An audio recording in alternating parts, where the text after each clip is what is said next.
Saturday Srimad Bhagavatam class. So, how we are going to proceed is we'll start with Mangalachan prayers, invoking auspiciousness from previous acharyas and their lordships, and then we'll go into the topic of discussion. Jai Sri Radha Madhavan ki jai, Sri Lakshmi Lakshmi Bhavan ki jai, Sri Mahaprabhu ki jai, Sri Prabhupada ki jai, Sri Gurudev ki jai. Om Jnanatimirandasya Jnananjana-Shalakaya Chakshurumilitam Jena Tasmai Shri Gurave Namah.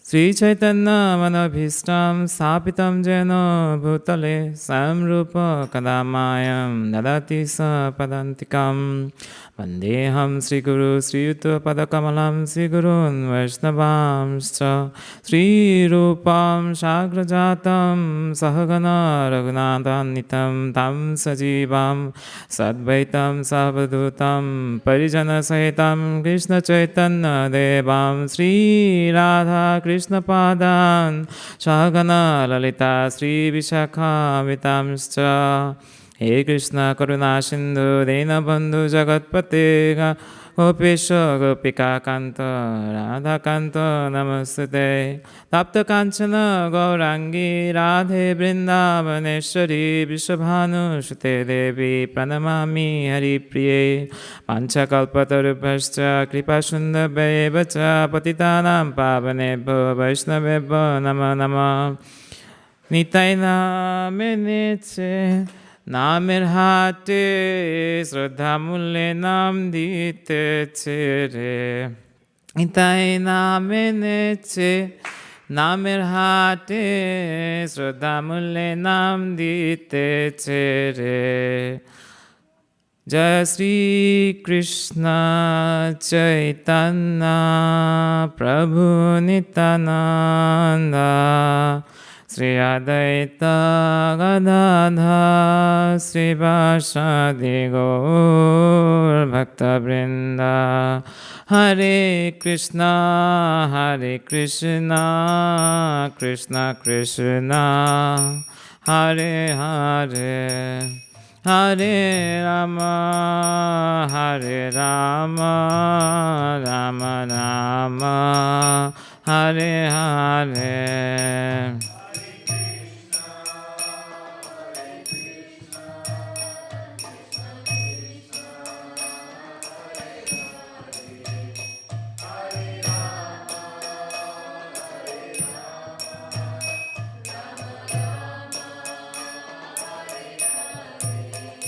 Hare Krishna Krishna Krishna Hare Hare Hare Rama Rama Rama Hare Hare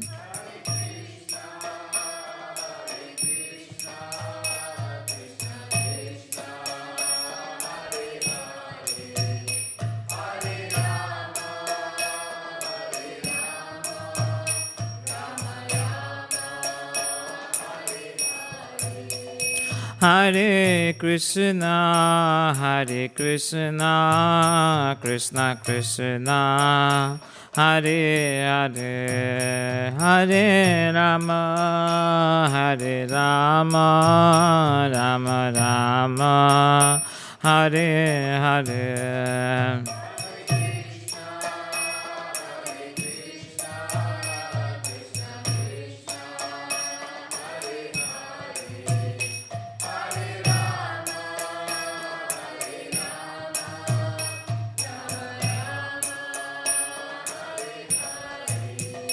Hare Krishna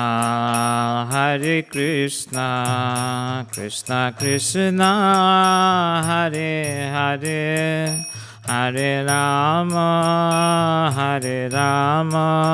Rama Rama Hare Hare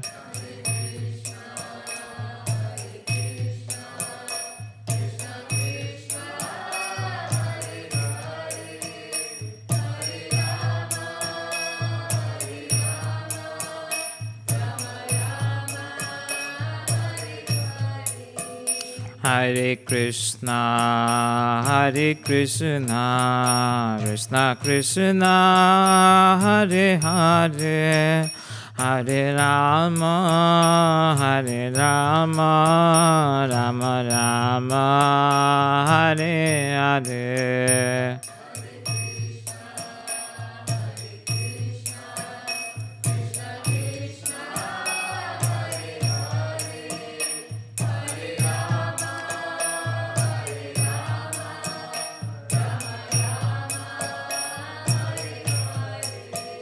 Hare Krishna, Hare Krishna, Krishna Krishna, Hare Hare, Hare Rama, Hare Rama, Rama Rama, Hare Hare.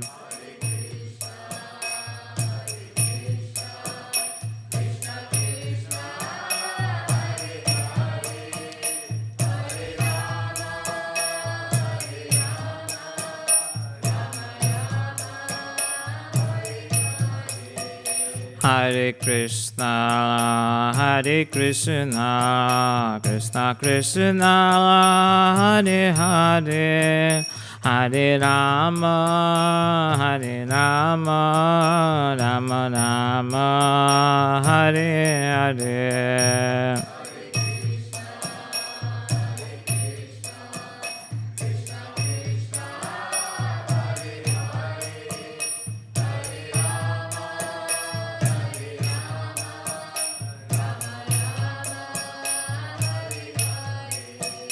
Jaya Radha Madan Mohan, Radha Madan Mohan Radhe.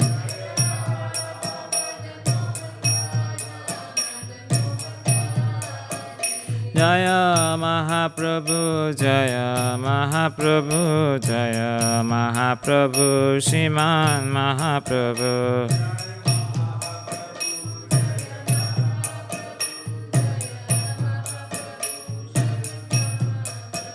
Jaya Lakshmi Narasingha, Jaya Narahari, Jaya Lakshmi Narasingha, Jaya Narahari.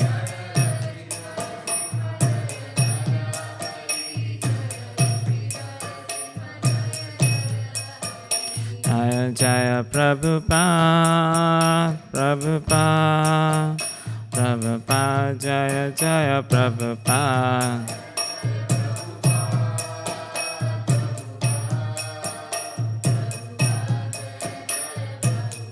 Jaya Jaya Gurudev, Gurudev, Gurudev, Jaya Jaya Gurudev.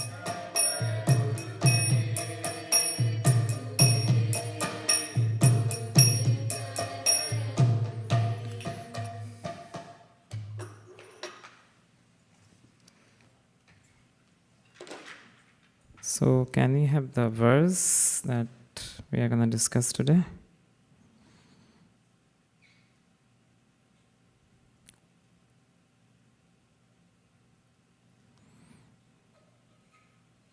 So we are going to talk about Srimad Bhagavatam verse 1, 13, 10. We are going to start with that verse.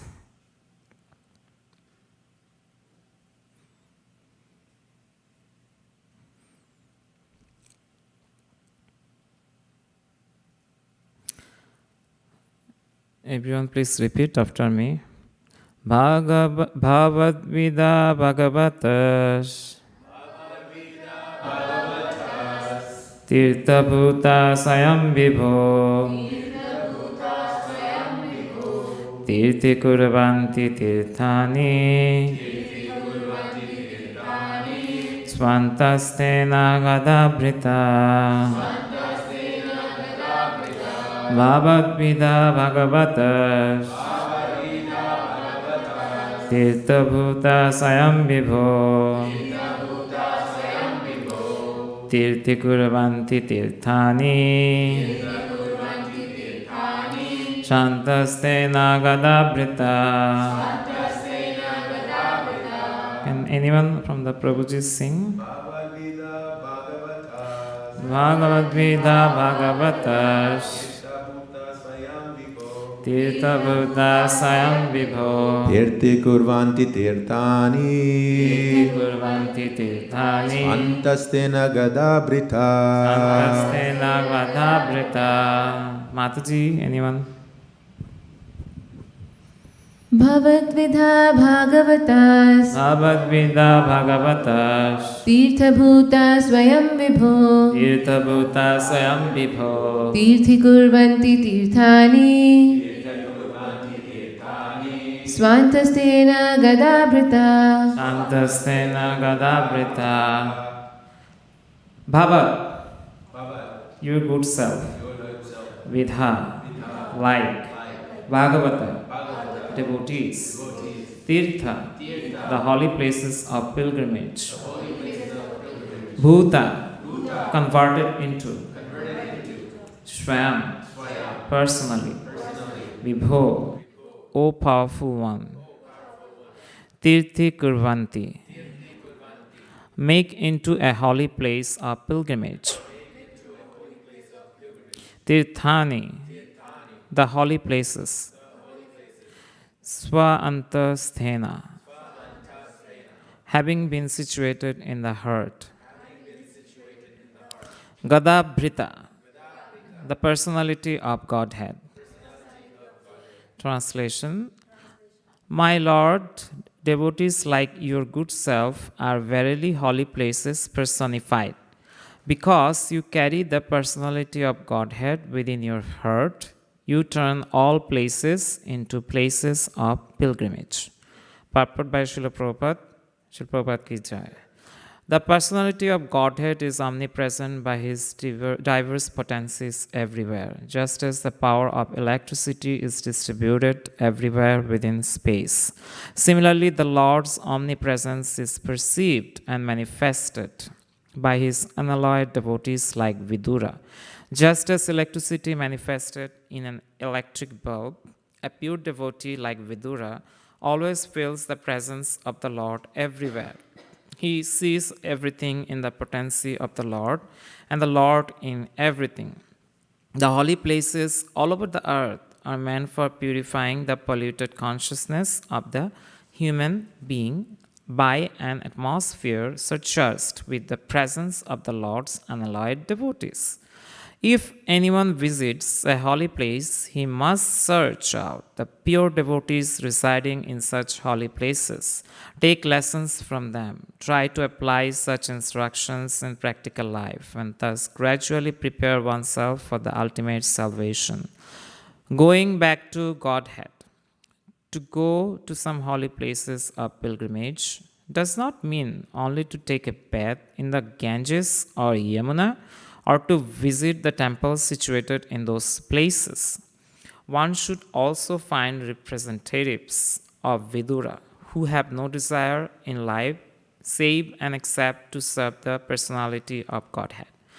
The personality of Godhead is always with such pure devotees because of their unalloyed service, which is without any tinge of fruitive action or utopian speculation. They are in the actual service of the Lord, specifically by the process of hearing and chanting. The pure devotees hear from the authorities and chant, sing, and write of the glories of the Lord. Mahamuni Vyasadeva heard from Narada, and then he chanted in writing. Sukadeva Goswami studied from his father, and he described it to Parikshit. That is the way of Srimad Bhagavatam. So, by their actions, the pure devotees of the Lord can render any place into a place of pilgrimage, and the holy places are worth the name only on their account. Such pure devotees are able to rectify the polluted atmosphere of any place.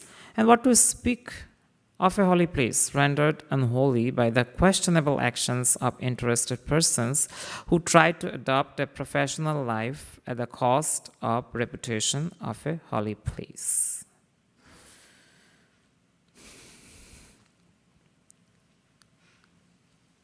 So we see in this verse, Srila Prabhupada is speaking, actually, who are the tirthas? Can you name some of the tirthas that we Vaishnavas cherish Adinath Prabhu. Please get the mic. Tirthas, I'm saying. I mean, first let's go to physical tirthas, then we'll go to Yes, Vrindavan. Vrindavan. Nice. And okay, yes, Jagannath Puri. Jagannath Puri, right. Anyone else want to name some of our main tirthas? Sridham Mayapur. Sridham Mayapur. That's great. Yes. So these three are our most revered tirthas for Gauriya Vaishnavas. But then there are some other kind of tirthas as you see in this verse, right?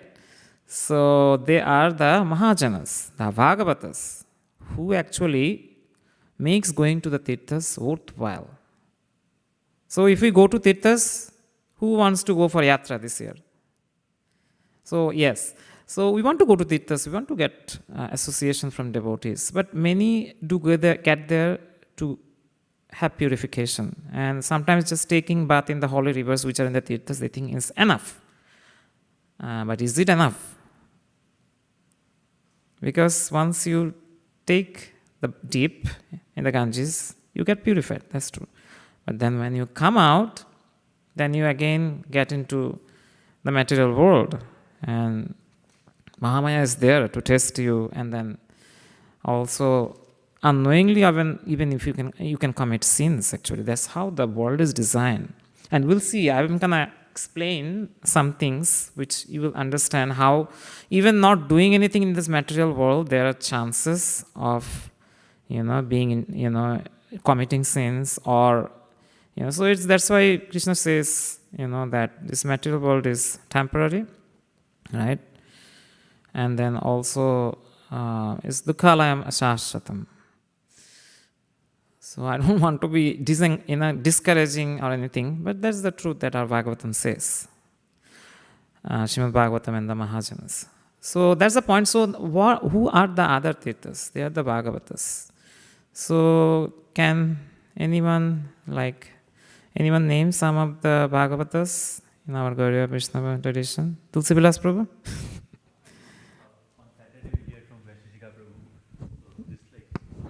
On Saturdays when we come and hear from Vaisheshika Prabhu, so that is like hearing from Tirtha. Yes, that's nice, apt example. Anybody else want to name, probably from the Bhagavatam, some Tirthas? Like the Vidur mentioned here. Right, Vidura is there. Anyone else you can remember? Srila Vedabhyas. Thank you. Yeah. So they are all actually kind of Tirthas. And what happens in the scriptures, it is said, the Ganges is waiting for this Bhagavatas to come and take a dip. Because, see, everyone takes bath in Ganges. And she gets actually all these sins. She absorbs them. But then, she doesn't want to keep them. So how she gets purified?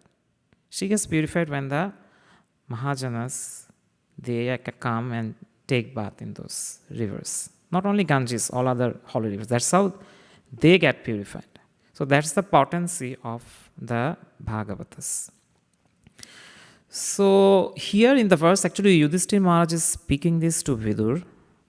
And there is a reason, because Vidura went for a pilgrimage.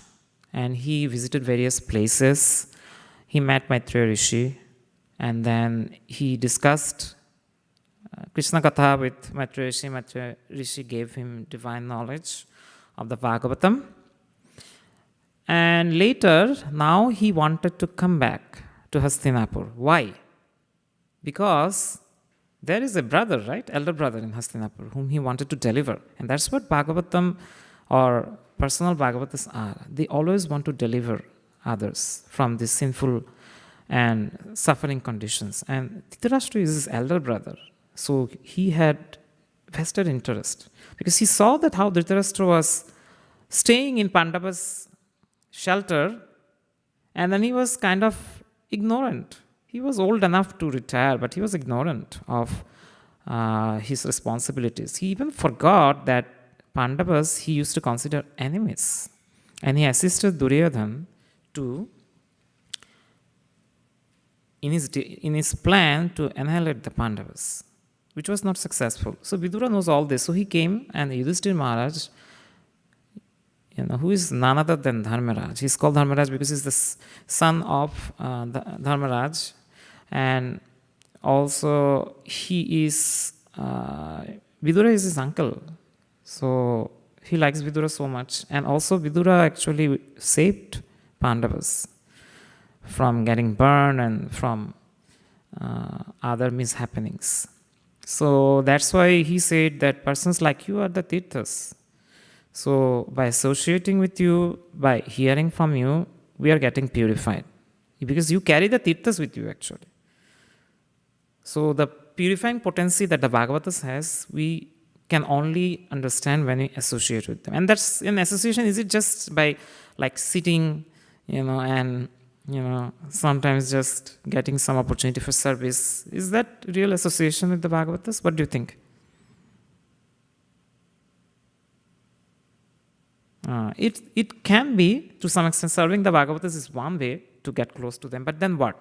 Once they get pleased, as Krishna says in Bhagavad Gita, they start speaking transcendental knowledge. And we need to hear attentively then to them. And that's going to change our heart. There's so many births, we have accumulated these impressions which we are carrying on. And only somebody like Vidura can actually eliminate that darkness and light up the flame of knowledge and realization. So let's look a little bit into Vidura's history as a Bhagavata. So he was born from a maidservant. So Vyasdeva came. Vyasdeva's mother Satyavati requested him to get some offsprings, because then Shantanu Maharaja's son was, for some reason, couldn't continue the dynasty. So that's why Satyavati asked Vyasdev, and Vyasdev actually assisted in the process by helping to continue the lineage of the Kuru dynasty. So then at some point, when accidentally a maidservant was sent instead of the queens, and that maidservant gave birth to Vidura. So Vidura's father is actually Vyasdev. And there is a story how Vidura came to this earth. Does anyone know who is an incarnation? Vidura is, who incarnated as Vidura? Anyone knows here? Can we have the mic? Otherwise, Yamraj, I'm not. That's correct. So there is a story behind that. There was a rishi called Mandebya Muni. So he was meditating in his hermitage. What happened then? Some gangsters, some dacoits, plunderers, they came and hid in his hermitage. Why? Because they were being chased by the king's armies. So the king ordered to capture those plunderers because they were creating a lot of nuisances in the kingdom. So what happened? They actually captured the plunderers and they captured Mandebya Muni also. Because they thought he is there and it's his hermitage, he is actually assisting them. He gave them shelter. Though he did not, right? He was in trance meditation. So he didn't know what happened. And then the king, without doing a proper thorough analysis, he just said, send everyone to Shula. You know what is Shula? It's a kind of pointed, in a pointed, large, pin type thing. And there you just put the person, and the person slowly, goes downwards, and then the Shula then breaks through the head. That's how the person dies. So then Mandebya Muni was also put in that type of Shula. So, we cannot even imagine this type of punishment during this. Now people are sent to jails, right? Or worst case, death sentence. That's also, you get hung and then you die soon. But this is, your whole body is going to get pierced by this sharp object. So just think. So Mandebya Muni was a yogi. So the Shula couldn't pierce him actually. But, it created pain. Just think, you have been put, on top of a sharp object. And you have yogic power, so you can somehow manage to stay there and not get, kind of pricked by the shula. But still, how painful it will be, right? So Mandavya Muni was feeling a lot of pain. But then, he was not getting pierced. And then it's been hours. Just think, hours, sitting on this type of object. So then the king, somebody actually informed the king. The king realized he did a great mistake. So he then ordered just to get the rishi out of that situation. And then he actually begged forgiveness from the rishi, saying that, oh rishi, I should have done due diligence. I should have done proper investigation. I was actually disturbed because these plunderers were doing a lot of damage to our country. And as a king, it was my duty to punish them. So see, all of them actually kind of were dead after being put into shula, but you did not die. And at the same time, we saw how you were staying there. That means actually, first of all, we can understand that you were not responsible, you are innocent, and also at the same time, we understand that how powerful you are. So then Mandavya Muni forgave him. He said, it's not your fault. Actually, it's something to do with my karma, I understand. But then, I'll have to inquire with Yamaraj, actually what happened. Because as per my knowledge, I haven't done anything, So in scriptures, there are some things like till age 12 or 14, whatever sins you occur, you don't get severe punishments for those because you don't have your consciousness fully developed. So he knew that, Mandavya. So he went to Yamaraja's place, in his subtle body. And then he asked Yamaraj, what I did that you let me go through this kind of hellish punishment? So Yamaraja then looked at, asked Chitragupta, just look at his, past and tell us what's happened. So Chitragupta looked at it and said, oh, you have actually kind of pricked an ant when you were 8 years old. And that's why you had to go through all this. Then Mandavya Muni said, you are Yamaraj. You are knower of dharma. When I did this, I was not even aware what I was doing. But for that you gave me such harsh and severe punishment. There is something wrong. He said, you need to repent for this and I'm going to curse you. So what was the curse? He said, you're going to take birth in mortal world and then you're going to be involved in an assembly filled with rogues and bad people. Bad people means who kind of are evil. And then there you will keep thinking, what is dharma, what is adharma? Whole life you will think that. So I'll send you in such a place. I curse you. So then the rishis, they had a lot of power. That's why even demigods, they used to fear them. Because demigods, it's not like they're always happy. They're also fearful of their positions. Like Indra we see, right, in Bhagavatam, though Indra is such exalted, right?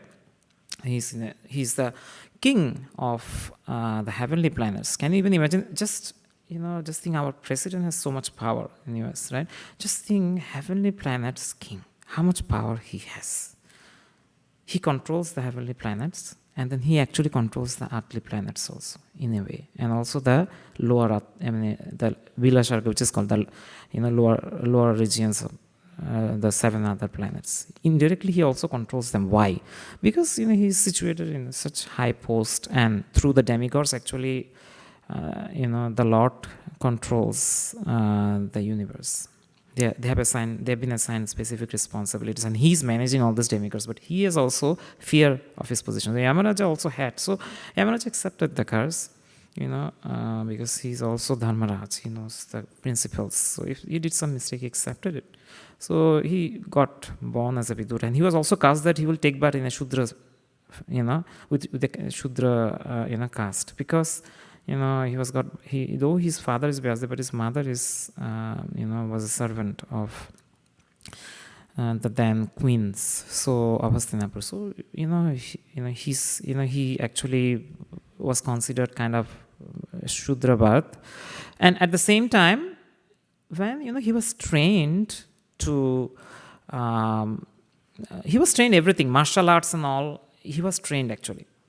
Vyasdeva actually appointed specific people who actually taught him, and then also the other two brothers, Dhritarashtra and Pandu. But he actually didn't he didn't even ask for the position of a king. He said, I'm going to be a minister. So it was between Dhritarashtra and Pandu who wants to be the king. Later, Pandu became the king for some time, but then again, because of Pandu's health issues, he gave the kingdom to Dhritarashtra to rule it on behalf of him. And Vidura was counseling Dhritarashtra. So, Vidura is very intelligent. He actually is he is more of dharma, and then also he, Niti Shastra has a lot of contribution, because there is a Niti Shastra called Vidur Niti. So, it talks about diplomacy, ethics, it talks about how to, behave properly, how to live rightfully, dharmic way. He was actually teaching all this to his brother Dhritarashtra in the Uddyaga Parva, Mahabharata. So then what happened with Vidur, we know. He helped actually Pandavas in many ways. Like one time Pandavas were supposed to get burnt. They were sent to it's called Yatu Griha. That means, house made of lakhs. So the Duryodhana and his associates actually made that house to burn Pandavas and also Kunti Maharani. Burning Kunti Maharani was not their intention, but she also went in Varanabat because after the Yudhishthira Maharaj is going to become the prince, to be crowned prince. But Duryodhana couldn't tolerate it. He had a lot of enmity for the Pandavas, especially for Yudhishthira. He wanted to be the prince, so he devised this plan of killing the Pandavas. And Dhritarashtra actually kind of had consent. He didn't forbid them. He didn't say them, don't do this, but he also didn't forbid them. He had silent consent. He wanted also his son to be the king because he was so attached to Duryodhana. But then what happened, they got saved because Vidura actually made device. Obviously through the Lord Krishna's blessings, Vidura actually made arrangements so that the Pandavas can be taken out from that fear and dangerous situation. Later, Vidura had to tackle a lot. He had to go through, he had to see all these adharmic, things happening. When Duryodhana became the king, I don't say king, I mean the prince of Hastinapur. So he actually kind of using his associates, he started doing a lot of bad things. Bad things means what? He, like Pandavas, he made arrangements so that they can never return to Hastinapur, even their kingdom in the Prastha. And then also he was making allies with all demoniac kings. And he was planning to be the next king of Hastinapur. So, and then in the assembly, what happened, we know, right? Somebody like Draupadi, she was raw. I mean, she was actually kind of disgraced in the assembly. All the elders of the Kuru dynasty were there. Pitama Bhishma was there. There were Drona. Dhritarashtra himself was there. But then they couldn't do anything when Dushashan was, doing all these things with Draupadi. He was trying to take the sari out from Draupadi. So, we can understand, it's a big thing during those Vedic times because women, they used to be actually not even visible in front of the assembly. So, even coming to the assembly was a very big thing. So, nobody protested except Vidura. Vidura actually raised his voices that it's not right and all. But then he was also suffering because he knows dharma, he knows niti, but whatever was happening in the kingdom, I mean, specifically in the assembly, he knew it was not right. He had a lot of pain. But then when the war was inevitable between Kauravas and Pandavas, we know Krishna came and wanted to mediate. It didn't work out. and the war was inevitable, he said, Dhritarashtra not to asked Dhritarashtra, he actually, counseled Dhritarashtra. He's a minister, right? So the minister's duty is to counsel the king. So he counseled Dhritarashtra that please don't let your sons do this. Because war, there is no advantage. It's going to be loss of people, it's going to be loss of wealth, it's going to be, many women are going to, they will become widows. So it's not good for the kingdom. Just give them their rightful share. And then he tried to counsel, but then Duryodhana started blaspheming Vidura in many ways. So Vidura then, there is a point till when, he was very tolerant. He tolerated at some point. But then when Duryodhana was so offensive, he actually left everything. Even he left his bow in front of, the assembly, and he actually went for pilgrimage. Then we saw he met Maitreya Rishi. After meeting Maitreya Rishi, they discussed Bhagavatam. After that, he came back to inform Dhritarashtra that now it is your time to go and take Vanaprastha, because you are old. And he said you are kind of living with your enemies. I mean, obviously Dhritarashtra at this point doesn't consider Pandavas as enemies, but he did a lot of damage to the Pandavas. We cannot ignore that. So through counseling, Vidura was able to convince Dhritarashtra, and Gandhari, Dhritarashtra's good wife, she also followed Dhritarashtra, and then because of him, Dhritarashtra was able to do purification and do his required duties during Vanaprastha. And at some point, they went on to their next place wherever they were destined. So that's the potency of a Bhagavat. He does good to others, and at the same time, he also makes arrangements so that they get benefited and spiritually, and they can reach their next destination. So, by the way, I wanted to Vidura is a Bhagavata, but who can name a verse from Srimad Bhagavatam which indirectly hints that Vidura is also one of the Bhagavatas? Anyone has any idea?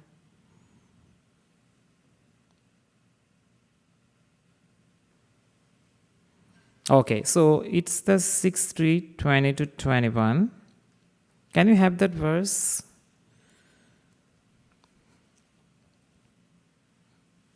Six, 3, 20, 21.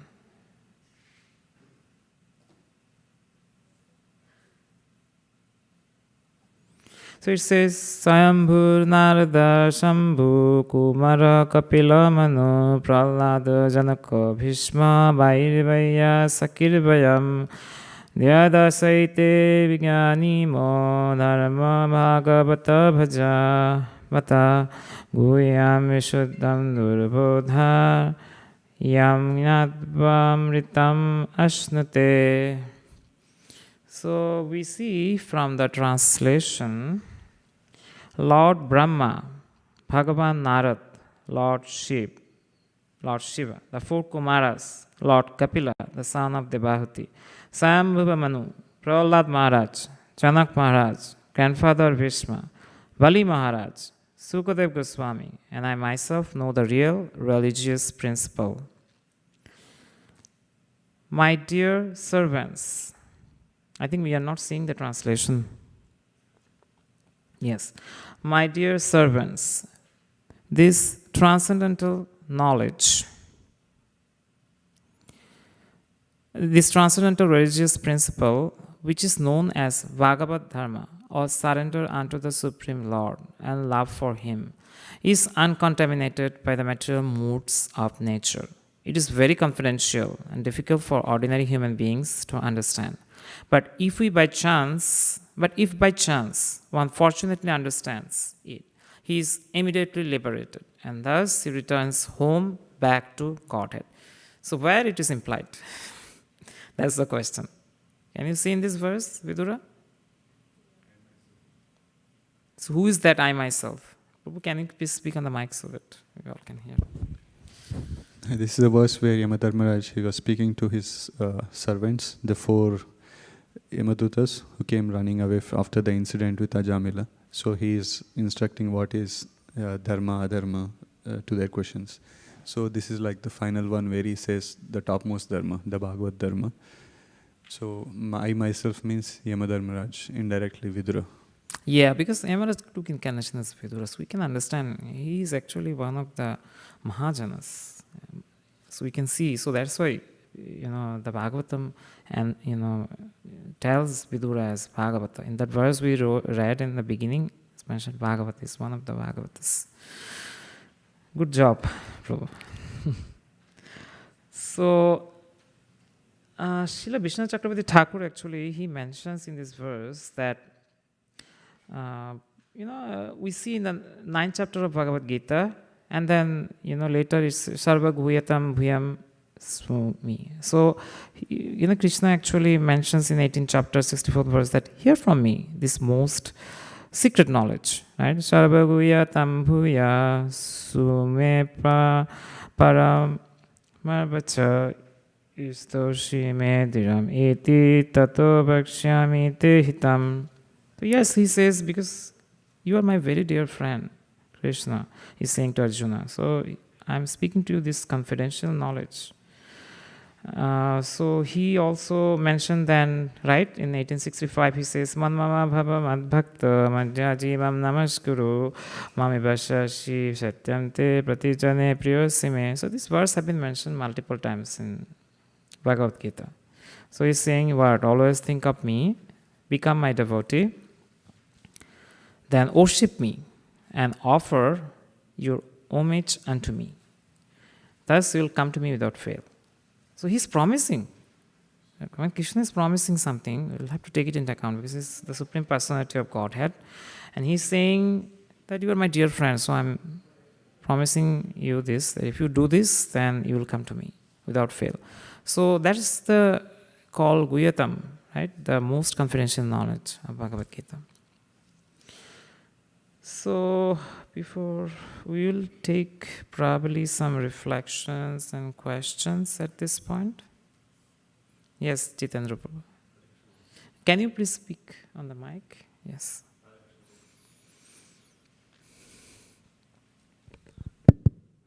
Thank you. Thank you so much for a wonderful lecture, Prabhu. So I had a quick question, Prabhu, about Vidura. You're talking about Vidura such being such a learned person. When Pandu... Can you say it again, Prabhu? A you little louder. Mentioned about Vidura being such an intelligent person. So my question was, once after Maharaj Pandu passed away, Vidura could have been the king. Why was he not offered the caretaker king, just like Dhritarashtra? Was there a particular reason for that? Yeah, so the question is, Vidura being such an intelligent person, why he didn't become the caretaker king when Maharaj Pandu left his body? So actually, Dhritarashtra became the caretaker king before Pandu even left his body.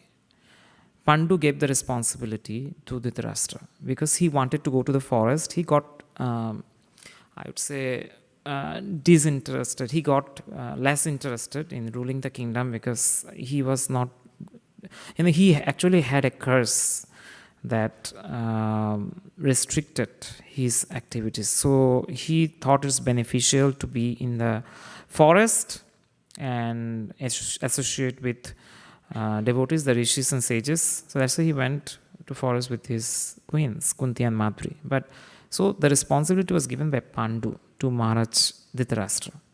And Vidura already, when he got trained, he came back after his training. He said he wants to be a minister because he wanted to be respectful to his brothers, and also he wanted to be respectful to the social norm. The norm was, if somebody has some kind of Shudra lineage, like his mom was a maid servant, as you know, that person cannot become the king. So he wanted to be respectful to the social norms. Bhagavatas, though they are above all the social norms, but they maintain those to maintain balance in the society, and it's required. And just thank you so much, Prabhu. And just one follow-up. Can you comment on that part where Lord Krishna came as the ambassador, but he did not, he went to Vidur's home to have a meal, did not go to Duryodhana or the Dushasana. Can you comment on that as well? Yes, Prabhu, that's such a nice point of how Krishna is Bhakta Vatsala and he only takes offerings from his devotees, right? Pattam Prishpam Phalam Tiyam Yame Bhakto Prayachati. So when he came to do the peacemaking deal, he actually thought that Duryodhana thought that if I can please Krishna by feeding him well, giving him a lot of riches and opulence, he will, side with me. Because, it's just a political game. So he wanted to play that. But Krishna was well aware about Duryodhana's intention, and also he doesn't take offerings from those who creates disturbance in the life of Krishna's devotees. So that's why he went to Vidura's place. Because Vidura is a devotee of the Lord, he had good relation with the Lord, and he was also following the Lord's instructions. So he went to Vidura's place. And there is a story, going on that Vidura's wife gave banana, but then Krishna ate the peel of the banana because he was so pleased anyway with Vidura and his wife because of their devotion and their service. So that's what Krishna is looking for, and that's why Krishna went to Vidura's place. Thank you, Prabhu. Thank you. Any other question or reflections?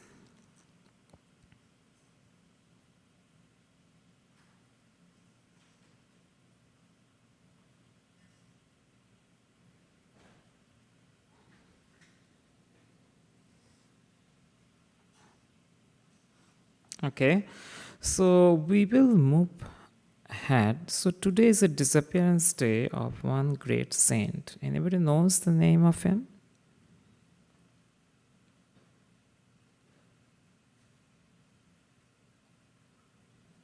Any guess?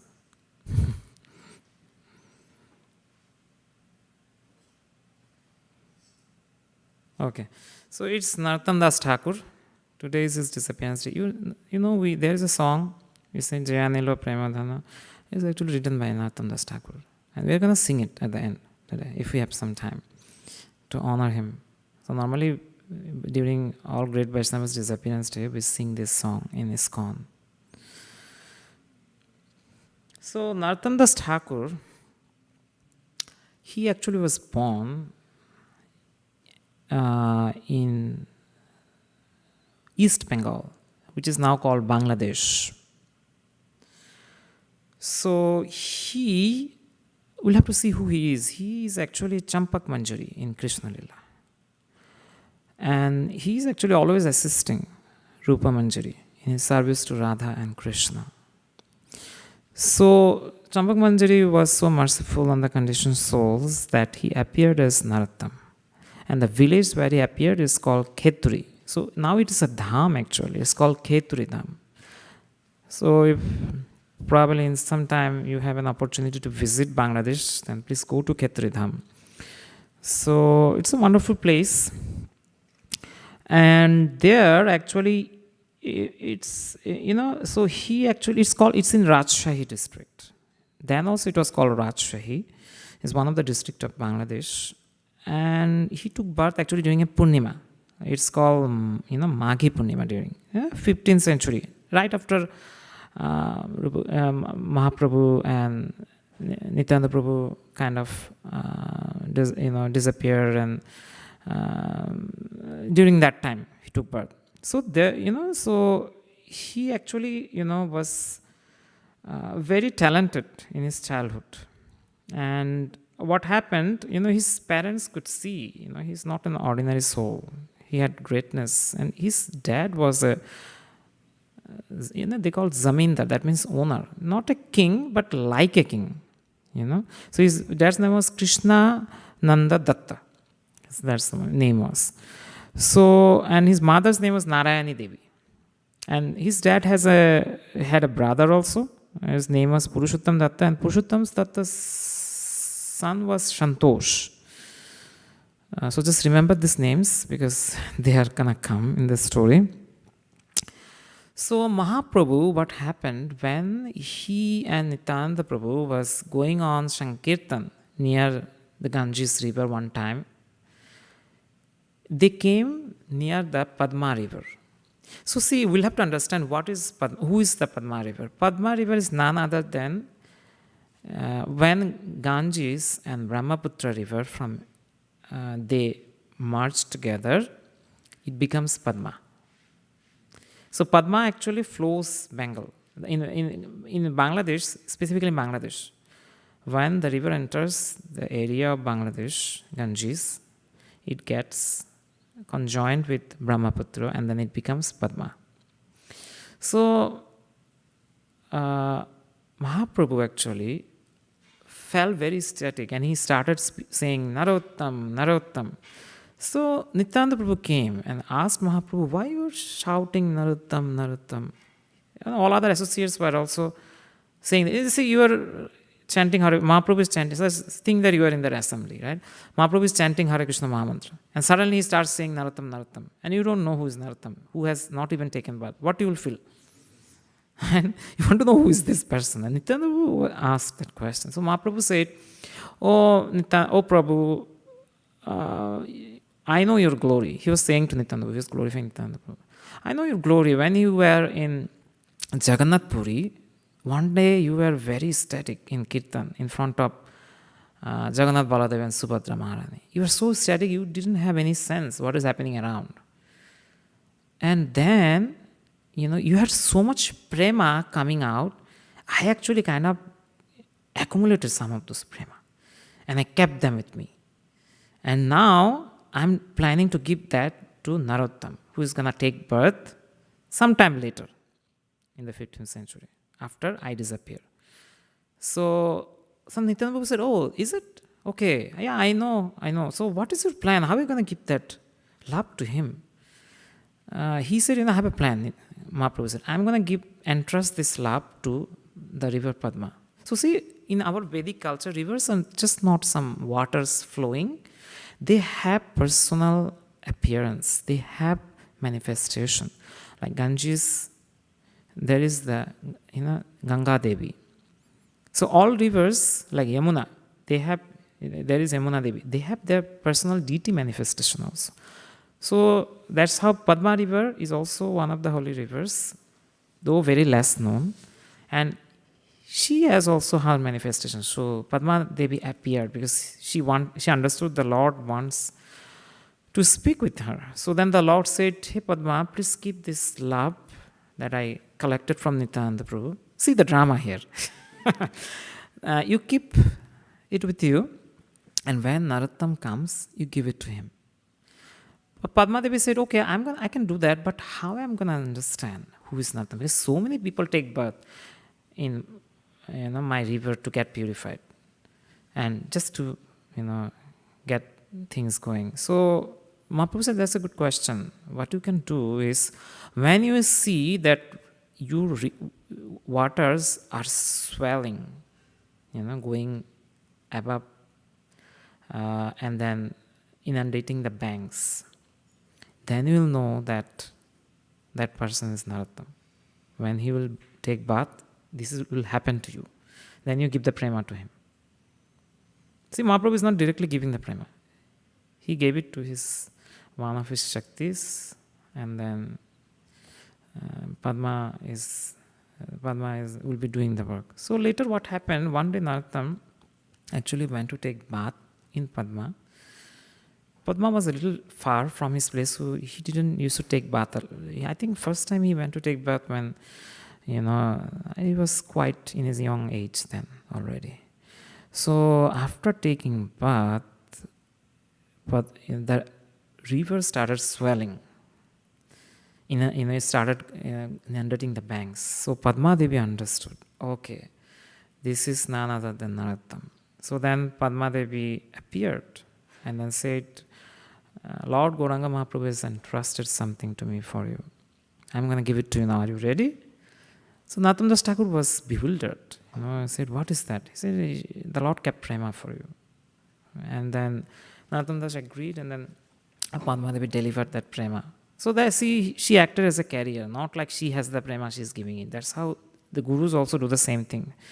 Gurus, they just they think themselves as messengers. So whatever message the Lord gives, they pass on that message as it is to their disciples.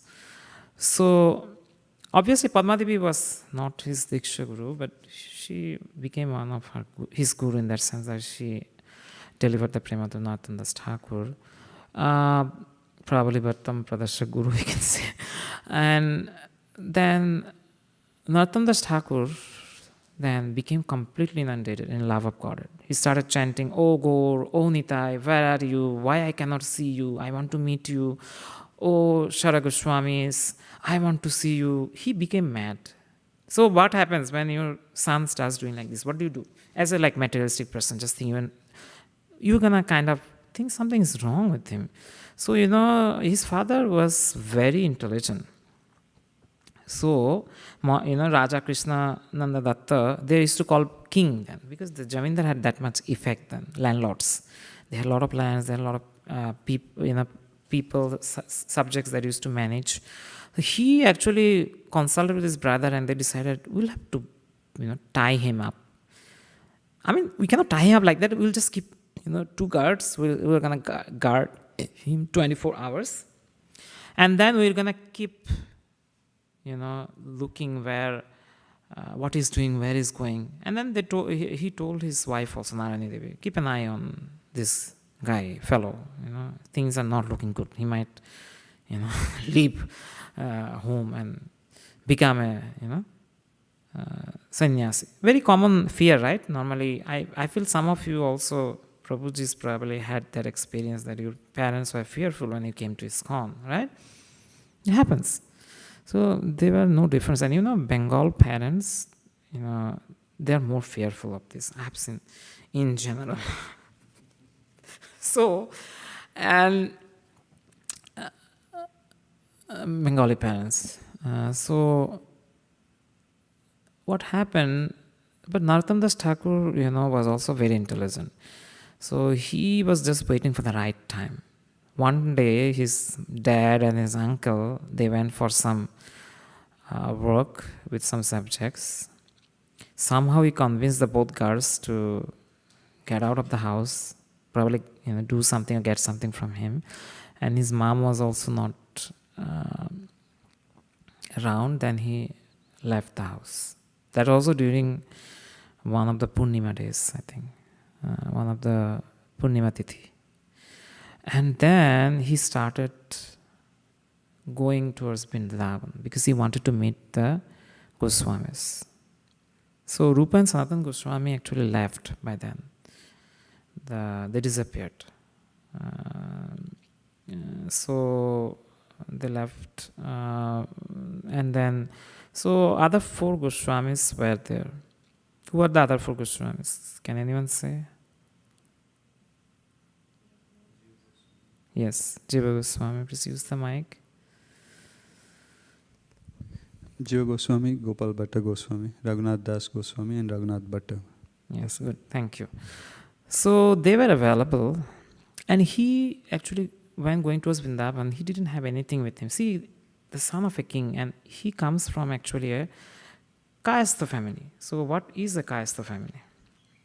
The Kayastha family they are considered a mixture of Brahmana and Kshatriyas. So they are, some used to consider them as Shudra also, the 4th class. And but see the glory of Gauranga Mahaprabhu, that he actually made arrangements that even somebody from a Shudra class can become a very elevated person. What about Shudra class? Even those who are not in the traditional Varnashram system, like 4 classes, 4 orders, they can also become elevated and become Bhagavatas. So Mahaprabhu, in Kali Yuga specifically, he actually started the Sankirtan movement so that the mercy can flow to everyone. Everyone can become Guru, right? He said what? Jare dekho tare kaho Krishna upadesh, amar agya guru hoiya taro ei desh. So he wants everyone to chant and also spread the glories of the holy name and Krishna. We see that verse, right? Kirata Hurindra Pulinda Pulkasha Abhira Sambha Yavana Kashadaya Yannicha Papa Yadapasraya Shraya Siddhanti Tasmai Prabhavishnave Nama. So it says, right, even those who are in the lower caste, they can actually become elevated devotees by the mercy of Krishna, and their sinful activities can be purified. Right? So such is the Lord's mercy, and as Gauranga Mahaprabhu is more merciful.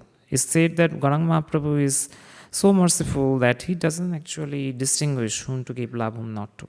And then his representatives, the acharyas, like Narottam Das Thakur, are also like that. And we'll see how he did his preaching work.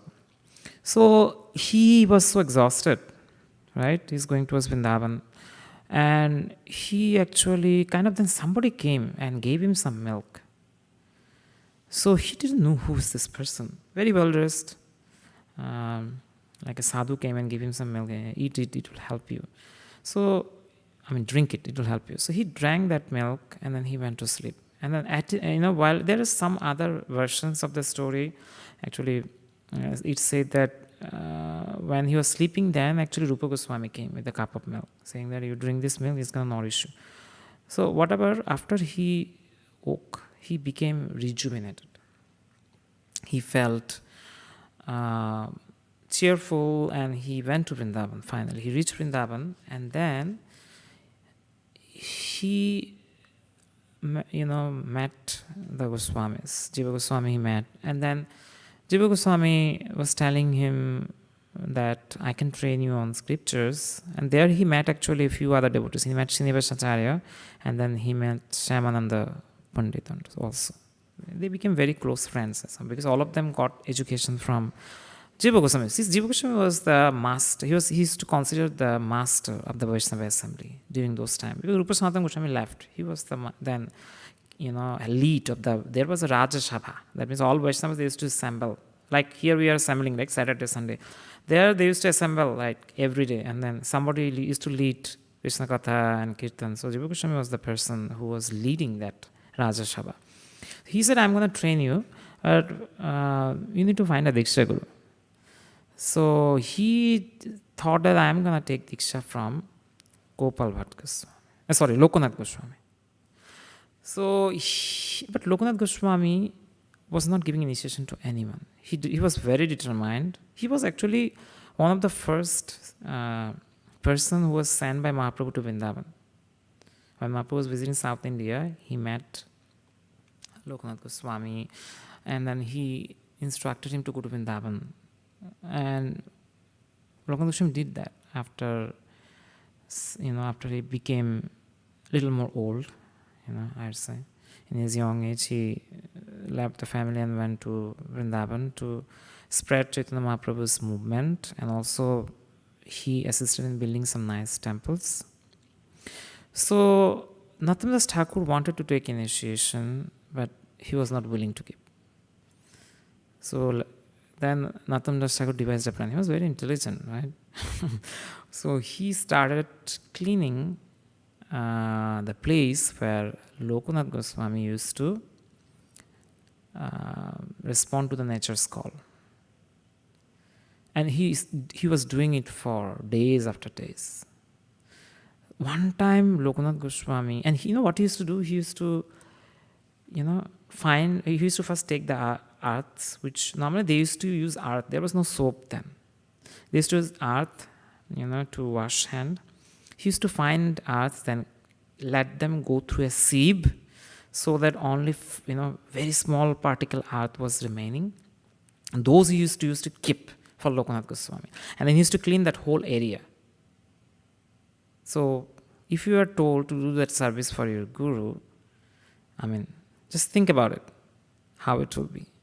And so Lokanath Goswami didn't even accept him at this point as disciple, but he accepted mentally, and he was willing to do this menial service. And that's what actually melts the heart of the gurus. When you do menial service, not just any service, menial service. And menial service actually really helps to keep our ego also in control. Because when you'll be doing menial service, you're going to understand that the goal is to please Krishna. It can be any service.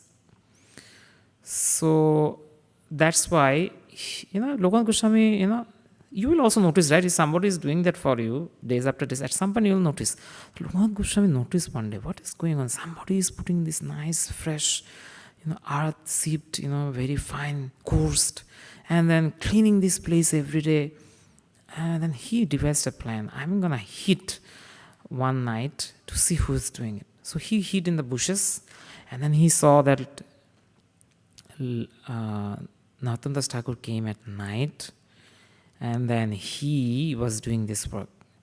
So then he came out. And Lokanath Goswami said, see, why you are a son of a king. What are you doing? This doesn't fit you.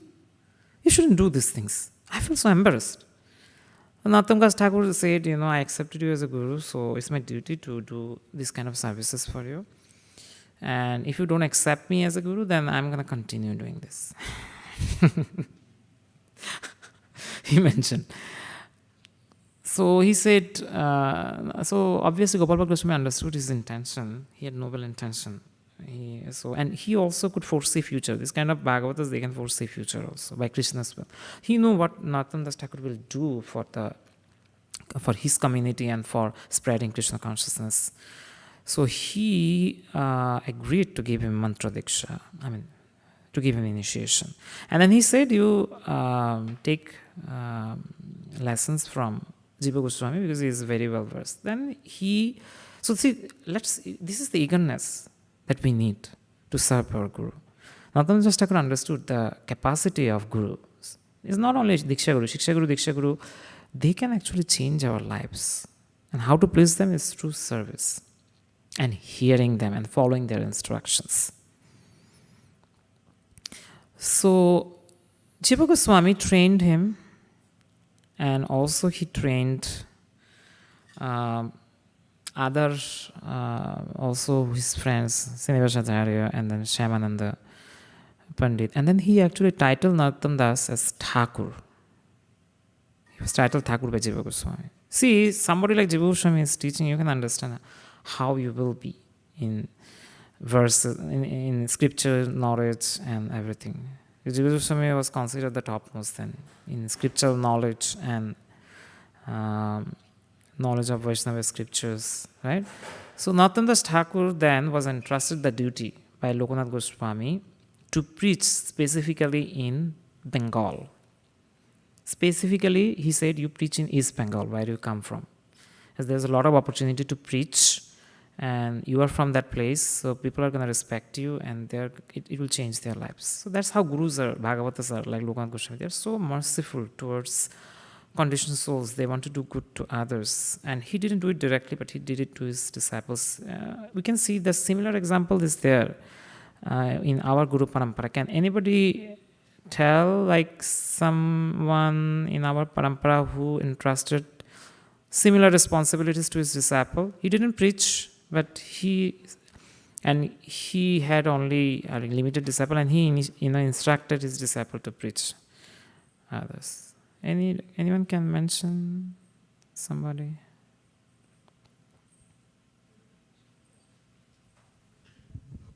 Can you take the mic, Mataji? Yeah, please.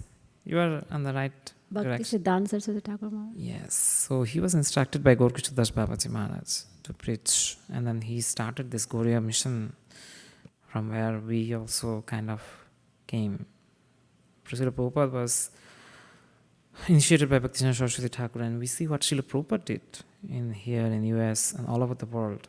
Because somebody like him, a person Bhagavat, actually, by Krishna's mercy, Gauranga Mahaprabhu's mercy, can do wonder, magic. What he did was magical actually, right? Yeah, so Narottam Das Thakur and all the other friends, Srinivasacharya and Shyamananda Pandit, they started coming back. They had specific places where they wanted to preach. And Jiva Goswami sent them a lot of books also. You distribute. So see, book distribution is not like we're doing in ISV now. It has been an old tradition. Then they used to write books, on using quilts, and then they used to write not on papers but on, leaves, palm leaves and all. So they actually took these whole books and they were coming towards Bengal, and the books got lost. Somebody actually stole those books. So, but then Srinivas Acharya knew that Narottam Das Thakur has a mission to preach in East Bengal. So he said, you carry on, we'll take care of this. So Narottam Das Thakur reached East Bengal, and there he started the preaching movement again. It was before it was done by Nityananda Prabhu and his associates, but now he started again. First thing what he did, he initiated the first Kirtan Mela. Nowadays we have so many Kirtan Melas, right? In US, in the world, we see online, sometimes we participate if it is nearby. In ISV also we organize Kirtan Melas sometime, right? Like when good Kirtaniyas come. So similarly, he organized this Kirtan festival, and then he individually went to different places. He went to the Ekachakra Dham, the Radhadesh he went to, and then he met Janava Devi and Vasudha Devi, who are still existing, who are still there in this planet. And Janava Devi was leading the preaching movement for Gauriya Vaishnavas in Bengal at that time. So he maintained the etiquette. He went to Janava Devi and he he's asked for blessings from Janava Devi, and then he met other Vaishnavas like Parameshwari, and then some of Nityananda Prabhu's other disciples like Miniketan Ramdas, and who's also in the Chaitanya Charitamrita, right? Miniketan Ramdas' name is there. He met many Vaishnavas, then he met Srivas Thakur's brothers, Srinivas and all, and then he asked all of them to come to this Kirtan Mela at Kheturi Dham that he was organizing. All of them came. It became a huge festival.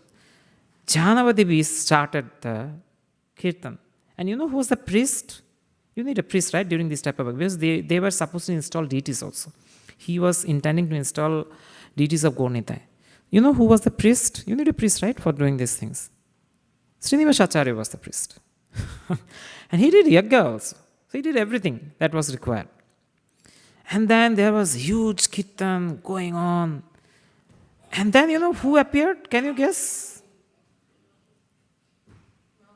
Yes, Mahaprabhu appeared with Nityananda Prabhu and all his associates, Advaita Acharya, Srivas Thakur, Gadadhar. And just imagine, you are in a Kirtan Mela, all of them appeared. They are dancing. Just think how is the situation will be. Right? It's static, isn't it? All of the Vaishnavas who were present there, they could see the Lord. They could see the Lord's associates. Oh, here is Nityananda Prabhu dancing like a madman. Here is Gauranga Mahaprabhu. Oh, here is Nityananda Prabhu is taking care of Mahaprabhu when he is kind of falling down in ecstasy.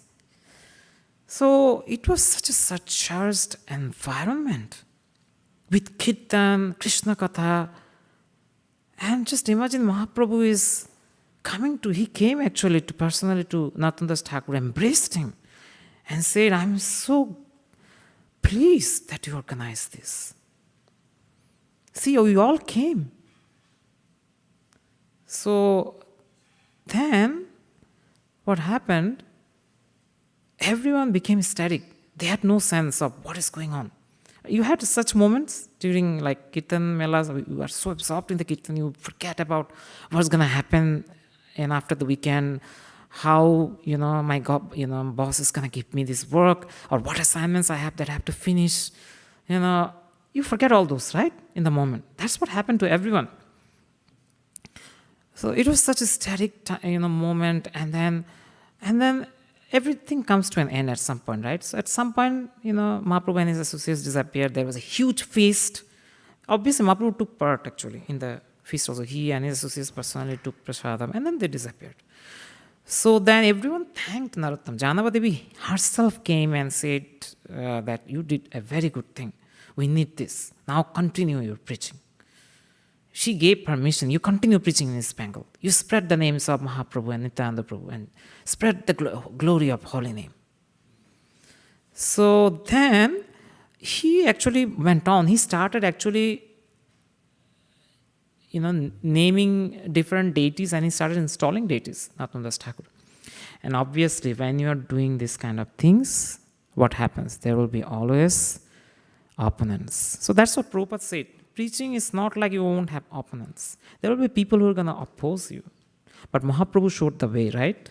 How to deal with this type of stress. Not through violence. No, in Kali Yuga, we don't use violence to respond to this kind of oppositions. We actually convince them through logic and reasoning. Srila Prabhupada himself did this. And he was, a magician in a way. He could convince anyone anything. And whenever he used to say things, it used to make sense actually. Right? So that's what we see. Narottam Das Thakur actually, had obstacles also. So he made actually some good disciples like Lamchandra Kaviraj, Ganganarayan Chakrabarti. All of them are very rich. They come from rich and opulent family. So they became his disciples. They were Sanskrit scholars also, And so what happened, as you see, Shivananda Acharya, he was the father, of this devotee. So he became very angry, and then he summoned a Smarta scholar from Mithila to defeat Narottam Das Thakur. But then what happened, Hari Ram and Ramakrishna, who were the son of this Shivananda Acharya, they actually got blessing from Narottam Das Thakur. They defeated that Mithila, that Pandit who came from Mithila. Narottam Das Thakur didn't do that. So then Shivananda became very, very fearful about. But he went to the goddess. They used to worship Durga Devi in Bengal then. Then the goddess actually came before him and said, don't mess up with Narottam Das Thakur. He's a great devotee of the Lord. You go and beg for forgiveness. So then, when Ganganarayan Chakrabarti and Jagannath Acharya became his disciples, they were Smartas before. It created kind of a huge stir in the Smarta community. They felt, oh my God, we are in trouble. Actually, they were not. But that's the mentality of people who have kind of, who cannot see the future, who cannot understand the Lord's will. They think, we are in danger. So that's what he thought, and this person actually informed to the Raja Narasimha. He was a king during that time in Bengal. So Narasimha actually fetched one more. He not only one actually. He fetched Rupanarayan. He was one of the scholars. He fetched some more scholars, and he said, "You go and defeat Narottam Das Thakur. Then I'm going to throw him out of this place." So they went to do that task. So Ganganarayan Chakrabarti heard of this, and also there was one other, Ramchandra Kaviraj. Both of them heard of this. They devised a plan. Okay, they want to defeat my Guru Maharaj, our Guru Maharaj. So what they became sellers, selling pots and pans. And they went to the village of Kheturi in the marketplace, and they started selling these materials. So, the king Narasimha came with all this. He said, I'll also go. I'll personally see his defeat, and then I'll throw him out of this place. So all of them went, and then in that place, when they went to the marketplace, they saw this gentleman. They were speaking in Sanskrit with each other. So they were very curious. This is a village. How come these persons who are speaking in Sanskrit? They need formal training for this. So they went there and they said, "How did you learn Sanskrit?" They were laughing. Oh, in this village, everyone knows Sanskrit. Narottam Das village. This is Kheturi Dham. This is Narottam Das Thakur's village. We all know Sanskrit here. So why you are coming here? So they got frightened. They said, "Oh my God, simple sellers, they know Sanskrit language, and they are speaking like this kind of Vedanta philosophies among each other." So they just thought, how will be Narottam Das Thakur disciples, and then how will be Narottam Das Thakur? So then still, then both of them challenged. Ramchandra Kaviraj and Ganganarayan challenged them. Okay, you want to have a debate with Narottam Das Thakur? First you defeat us. Then you go to him or his disciples. So they had a debate, and then they were smashed by these two disciples in Nathanadas Thakur. And they actually begged for forgiveness, and they said, the Narasimha said, you guys couldn't even defeat this potter man, sellers. How are you going to go and defeat Nathanadas Thakur? Forget about it. Get lost. And then he went back, and then Durga Devi appeared actually in his dream. Said, don't try to impede Nathanadas Thakur's preaching. This is ordained by Lord Gauranga, and it's going to expand. So he's going to do a lot of good things later. So you just cooperate with him, take initiation from him. So all of them went and became his disciples. So that's how, if Mahaprabhu and Gurudev's mercy is there, if Nityananda Prabhu's mercy is there, we can also do a lot. And Nathandas Thakur, he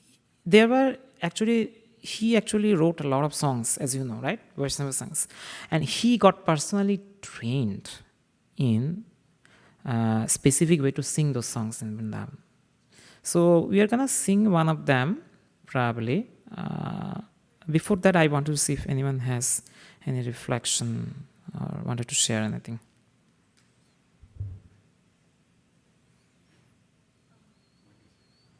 Please use the mic. Hare Krishna Prabhu, thank you for the class. So I'm a new devotee. I started coming recently. So a little more history, like you, I learned about two great sages today, Gauranga Prabhu you mentioned and Nityananda Prabhu. So if you can give a little more history about who they are and then how in the lineage, like where they come, how did they come, and so that'll be helpful. What is your name? Priyanka. Okay, thank you, Priyanka Mataji, for this question. So the question is, who is Gauranga Mahaprabhu, who is Nityananda Prabhu, how they came, what is their lineage? So Gauranga Mahaprabhu and Nityananda Mahaprabhu are incarnations. I'm not incarnation, they are the Lord actually. Lord Krishna came as Gauranga Mahaprabhu in Kali Yuga, to spread his own glories as a devotee. Gauranga Mahaprabhu didn't confess that or say it loud that I am God, because people are not going to believe him. In Kali Yuga, we don't have the intelligence to understand who is God. We don't even read Bhagavad Gita, forget about other scriptures. So Bhagavata mentions what are the indications of that somebody is an incarnation of God or avatar. So Kali Yuga people don't have that much knowledge and memory. So the Lord came as it's called hidden incarnation. Right? So he spread his own glories and induced people to chant his holy name. Balaram's incarnation was Nityananda Prabhu, and Nityananda Prabhu is the original guru. So see, Balaram is considered, Dauji is the original guru. From him all other gurus came, and Balaram is very expert in serving Lord Krishna. Similarly, Nityananda Prabhu was very expert in serving Chaitanya Mahaprabhu. And both of them initiated this Sankirtan movement in the 14th century. And we see this now expanding all over the world because Mahaprabhu predicted that. This Sankirtan movement is going to spread all over the world. Any other question or reflection?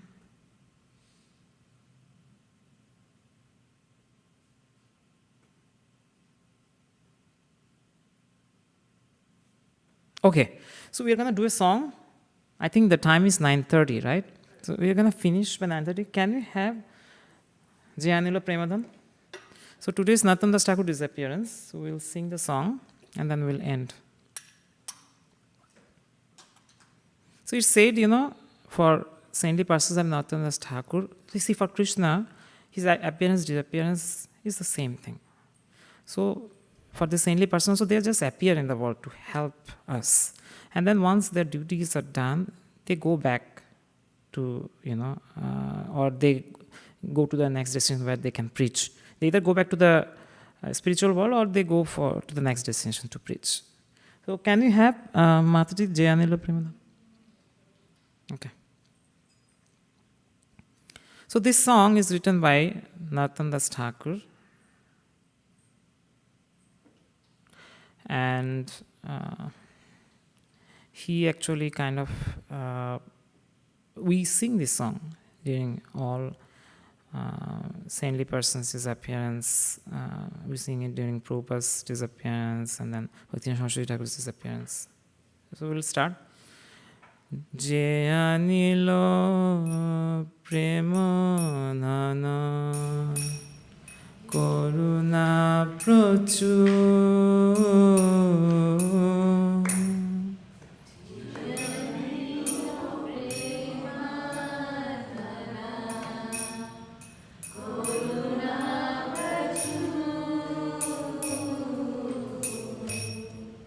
হেন প্রভু কোথা গেলা আচার্য ঠাকুর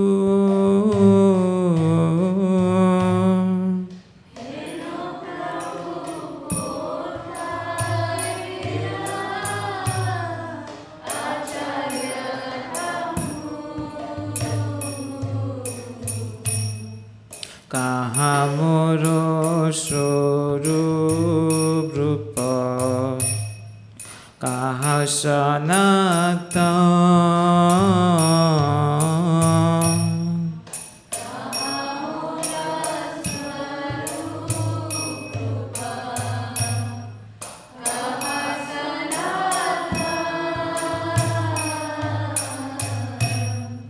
কাহা দাস রঘুনাথ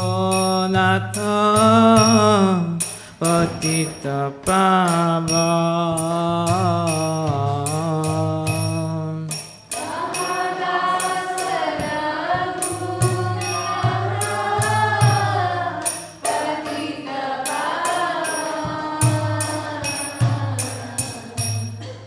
কাহা মোর ভক্ত যুগ কাহা কবিরা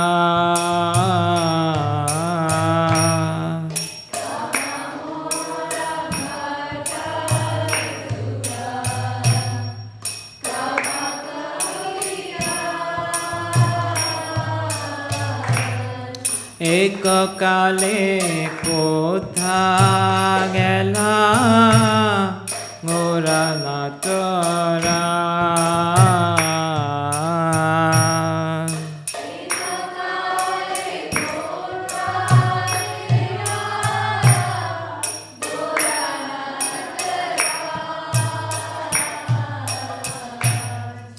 এক কালে কোথা গেলা গোরা নটরা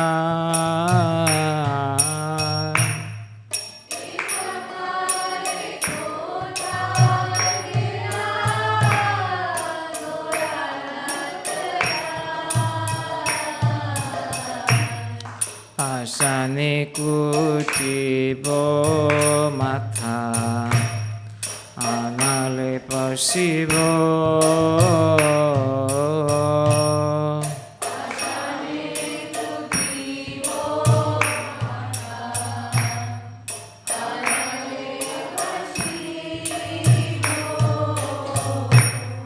গৌরাঙ্গ গুণের নিধি কোথা গেলে পাব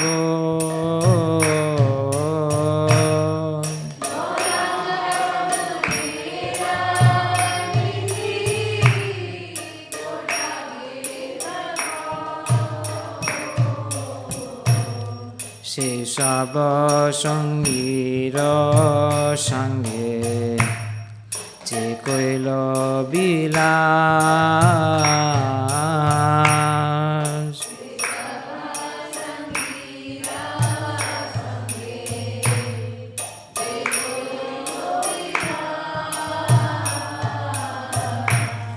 সে সঙ্গ না পাইয়া কান্দে নরোত্তম দাস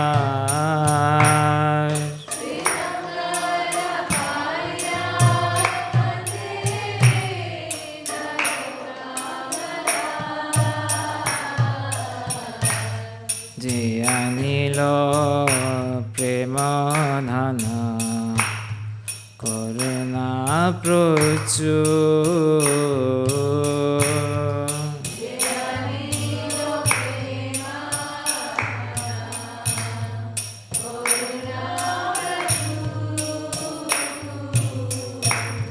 হেন প্রভু কোথা গেলা আচার্য ঠাকুর।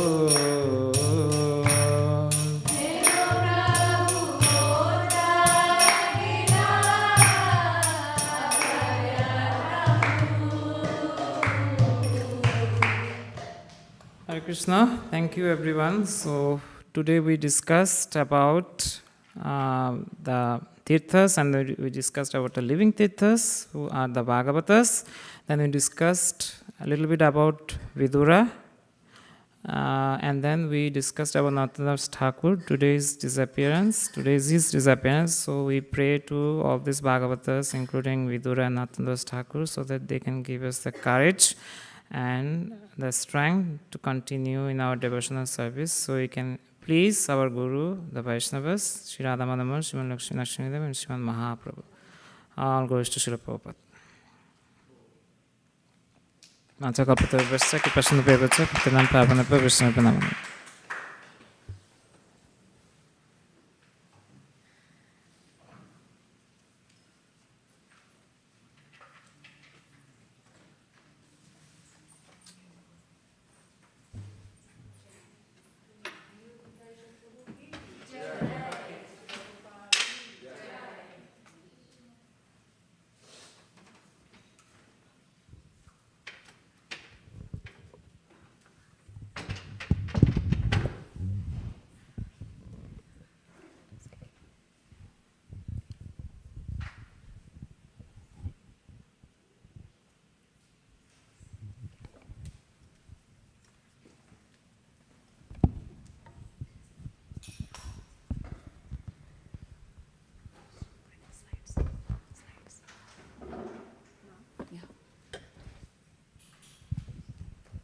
Thank you, Prabhu. That was a wonderful class. The first weekend of the month of Kartik, very auspicious. We can feel it in the air, right? That there is a special feeling of festivity going around.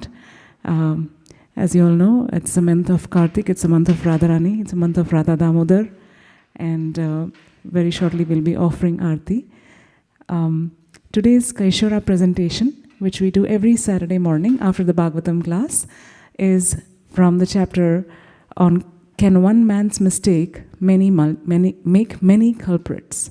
And it's going to be presented by Arna, our Kaishora student.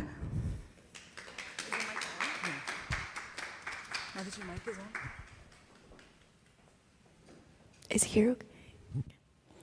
Hare Krishna. My presentation is on the Bhagavad Viveka, chapter 7. Can one man's mistake make many culprits? One might be frustrated or angry with the person who hurts us. You might even want to hurt them. But how is it appropriate to punish an entire community just to one person's mistake? In the following presentation, I will go over some stories from the Srimad Bhagavatam to explore the topic. Story 1, overstepping while avenging a brother's death. This story talks about King Dhruva and his reaction to the killing of his brother by a yaksha and how he fixes his mistake. Long ago, King Dhruva's brother Uttama went hunting. He was killed by a yaksha in the Himalayas. Dhruva was a pure devotee, but he was still filled with grief. He went to Alakapuri, the city of yakshas, to kill him. On the battlefield, great sages then appeared and reminded him about the great weapon, the Narayanastra. He almost wiped out the whole race of yakshas. Svayambhuva Manu, his grandfather, then appeared and told him to stop killing all the yakshas because the Lord is the creator of all life and death. He told him to go apologize to Kuvera, the king of all yakshas. Using the advice his grandfather gave, King Dhruva went to go apologize. Kuvera was pleased with Dhruva and his humbleness, so he granted him with the blessing of dauntless faith in and in the remembrance of the Lord. Humble devotees accept the guidance of other mature devotees like King Dhruva did. Rather than explaining their mistakes, they confess and dutifully rectify them. Story 2, overreacting while defending a master's honor. This story talks about Daksha Maharaj and his reaction to Lord Shiva refusing to stand for him. Long ago, several sages, demigods, and other leaders assembled for a 1,000-year sacrifice. Daksha Prajapati, the expert and chief initiator, entered. Everyone stood for him except for Lord Brahma and Lord Shiva. Daksha offered obeisances to his father, Lord Brahma, but grew furious when Lord Shiva didn't stand for him. He criticized Lord Shiva, and when a devout servant of Lord Shiva, Nandisvara, heard about it, he cursed all Brahmana supporters. He said, "Let Daksha have the goat of a head of a goat shortly, and his followers continue in samsara." Provoked by Nandisvara's outburst, sage Bhrigu counter-cursed Nandisvara and the entire group of Lord Shiva followers. He said, "Let the followers of Lord Shiva become atheists, be diverted by scriptural injunctions, become addicted to wine, flesh, and take shelter off heretical views." Though supporting one who is making a mistake is wrong, everyone on the side of the person need not be bad, under specific circumstances, of course. Story 3, overreaching to the death of his father. This story is about Parikshit Maharaj's son, Janamejaya, and his response to not only the killer, Taksaka, but the whole race of snakes. Long ago, Parikshit Maharaj was reading the Bhagavatam when he got bit and killed by Daksaka, a snake, due to the curse of Shringi. Janamejaya, his son, was infuriated. He decided to perform a great surrendering of Daksaka and all the snakes in the world into a sacrificial fire. Daksaka wasn't part of the group of snakes at the fire, though. He inquired from the Brahmanas, who then told him that Lord Indra was protecting him. Janamejaya asked the priest to sacrifice not only Daksaka, but also Indra. Brihaspati told him that when someone dies by something such as small as like snakes or thieves, it's due to their past actions and decisions. Janamejaya took Brihaspati's advice and stopped the fire. Even great souls might experience strong emotions, but they are humble enough to admit their mistakes, fix, and not repeat them.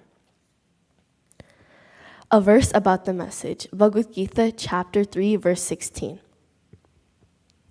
Evam partitam chakram nanuvartayati yaha agayor indriya ramo mogam partasa jivati.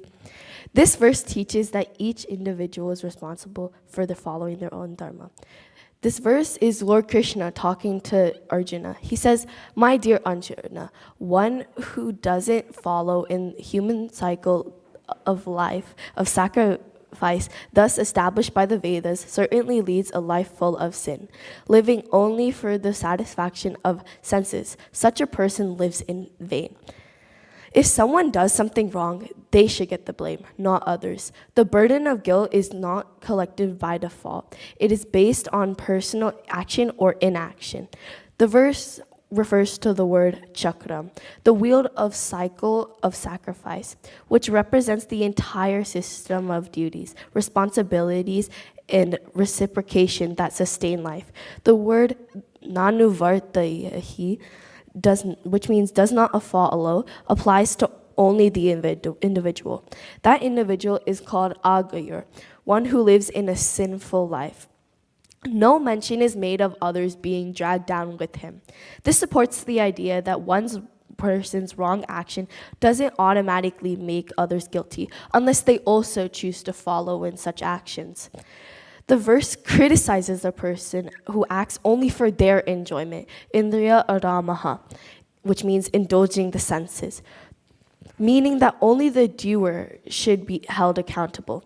This verse shows that each person is responsible for following their own duty, or dharma. So many people should not fall culprit for one person's mistake unless they also choose to do wrong themselves. Overview of the message.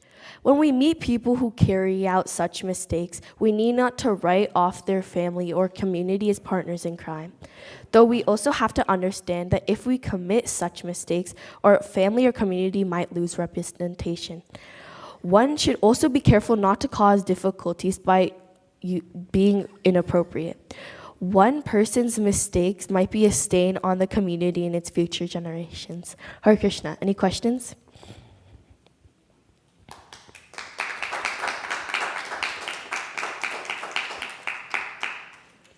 Does no one else have any questions?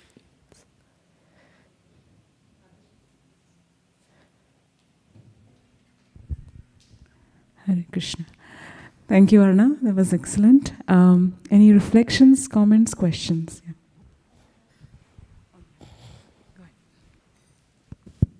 Amazing presentation. Thank you for this. I have a question, but maybe it's for Maharaj or anybody. So I think the lecture that was presented today kind of, we spoke about an example where Vidur was the only one who opposed to the doings of Kauravs, Duryodhana and everyone, and how like there were great personalities like Bhishma Pitama and everyone who was sitting there but who did not oppose the actions. Whereas like in the presentation today, we spoke about that the person, the doer is the one who's wrong, not necessarily the community. So so I'm trying to draw the parallels between the two cases. So does that mean that like we were wrong in blaming like all the others who were sitting in the better, the assembly that time and did not oppose, or because they were sitting and they could have opposed and did not do, so that's why we like they are equally responsible. So yeah, just want to understand. Prabhu, you want to take that? Thank you, Mataji. Okay, so the question is, how come there were other members in the assembly who were present when Draupadi was disrobed and they didn't oppose, right? So were they responsible? So we'll have to understand that, they had one drawback, which is they were actually accepting, salary from Dhritarashtra. So what is happening? The money, though they are earning in a proper manner, actually Vishmadev told this to Yudhishthira Maharaj later, because we were feeding on the Kurus, specifically Duryodhana and Dhritarashtra, that actually covered our consciousness, and that's why it is so important what we are eating. We have to be careful of. So they cannot be blamed, as you rightly said, but Bhishmadev also explained to Yudhishthira Maharaj later why they were not able to speak up during those times. Vidura, being the incarnation of Dharmaraj, if he didn't speak up, then what would have happened, right? So as Dharmaraj, it was his responsibility to protest.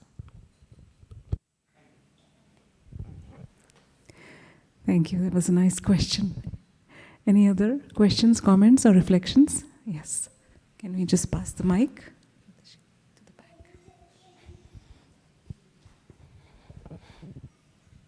Hare Krishna. It was a really good presentation and a lot of things to think about. I think also as we start reading Shastras and as we start trying to progress in this path, we also have a lot of thought process evolution, and we sometimes get very self-critical and kind of go back in the reverse way. So this just keeping all of these things in mind and having these set pillars, and your presentation ties very well with Prabhu's lecture about surrendering to Guru, not being too self-critical, also not, if we see a mistake, if we are in the power to correct it or discuss it with someone superior, then that'll be a favor. Otherwise, ignore it, and you cannot write off a community as such. It's very relevant, and it was very well presented. Thank you, Arna. Thank you, Mataji. Thank you. And Supriya Mataji.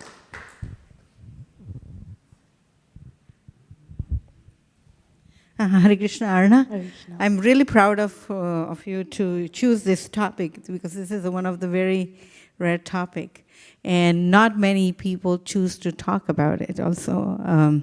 But it's very brave of you to do it. So I wanted to applaud you for that, and also how beautifully you have dressed. I can see the connection of Anapayani in you. And I think this was one of the difficult topic that people don't discuss, and you have brought it up. So I'm just wondering, what made you choose this topic? I feel like it's a very interesting topic, in my opinion, because a lot of people, like these days, even like in law and stuff, people get accused of like things and like stereotypes, like I don't want to list any, but like there's a bunch of stereotypes just due to one person in the community, and it affects everybody and how they live. And I feel like it's a very interesting topic to discuss, and I feel like everyone should be educated on why we shouldn't just accuse other people. Thank you. Hope you will be the advocate of this topic for the rest of your life.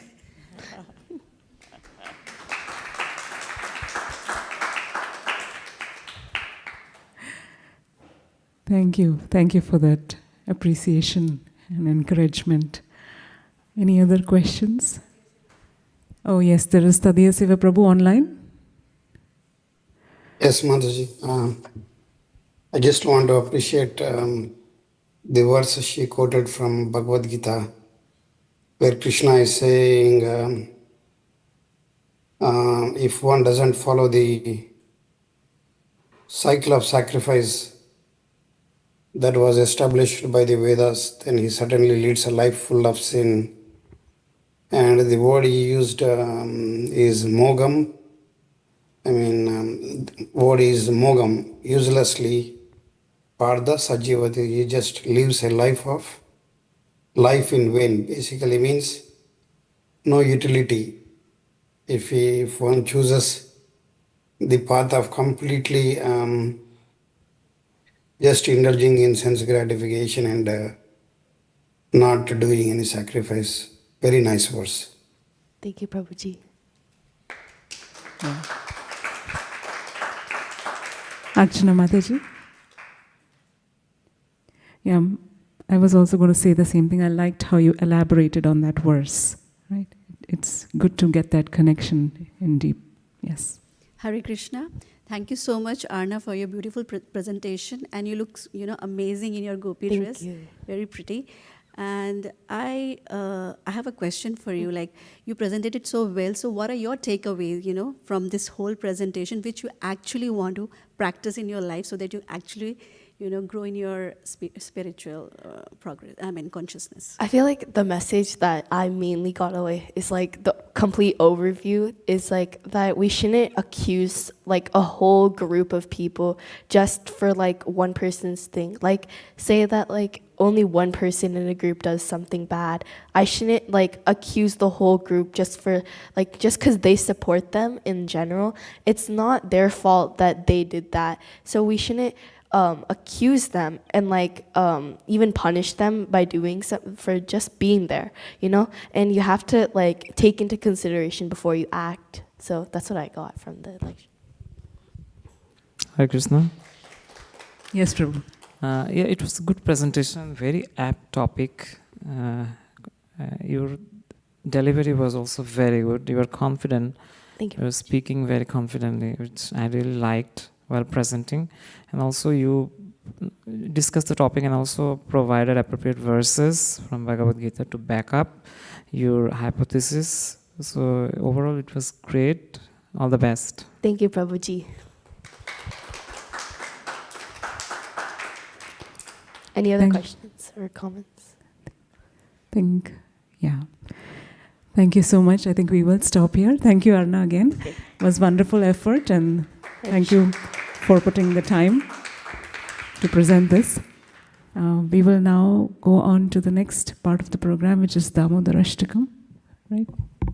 Is that right, Mataji? Kameshwari Mataji is supposed to be singing. No. Okay. So we have to, if there are any other announcements, we can do that at this time. Any Sankirtan announcements? I think we had our Sankirtan devotees. Oh yes, Malini Mataji online do we have any announcements for Sankirtan? I'm sure we should. We have a lot of festivals, Diwali Melas going on, where devotees are planning to distribute sets of books. I think we also had Adinath Prabhu in the temple. Prabhu, do you want to share the updates for Sankirtan? Yeah. Yes, so that's what Kameshwari Mataji is singing? Oh, okay, all right. So right after this, we will have Damodar Ashtakam, which is a special offering, for those of you who are not familiar. It's a special offering to Lord Krishna in the form of Damodar. Actually, the month of Kartik is a very special month. It started on Tuesday this week. And this entire month, every day, devotees offer a lamp, which is the most simplest of things actually, but the most potent. We are offering a lamp to the Lord. So the lamps are provided here to all devotees. So you just offer it, to the Lord with full heart and devotion, because this is a month where Lord Krishna, the pastime of Damodar Leela took place. There are many pastimes that took place, the Govardhan Leela, and so many more. It's unlimited. But most important is Krishna is bound by his devotee Yashoda, his mother, who is also his very advanced devotee, very great devotee. So we can actually capture Krishna by our devotion. He makes us himself accessible, extremely accessible, by simple offering of lamp and singing Damodar Ashtakam, which brings a lot of feeling inside him immediately towards his devotees.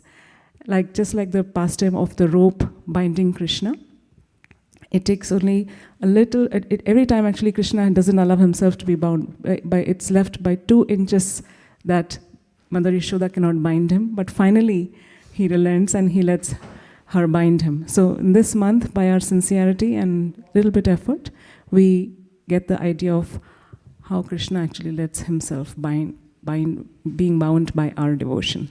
So you will get that realization. So do we have the announcements, Prabhu, for the Sankirtan? Okay, yeah, please go ahead. Hare Krishna devotees. So, like as usual, every weekend, so the temple has one main focus, which is spreading the message which we have heard today in the form of books in the community. So for the Gita Jayanti that's coming up in almost like 1.5 to 2 months, we have a big goal of distributing 80,000 Bhagavad Gitas. So we do that on weekends, and if anybody would like to go out for distributing books, please come and contact me. We have many spots in San Francisco, San Carlos, Mountain View right here, not far. And if anybody would like to participate indirectly, you can also donate Bhagavad Gitas, and we would distribute on behalf of you. So you get that piety also. And and thanks for everybody for coming today. It's a weekend, you could have been sleeping, but you are here listening to Krishna Katha. All glories to you. And thank you so much.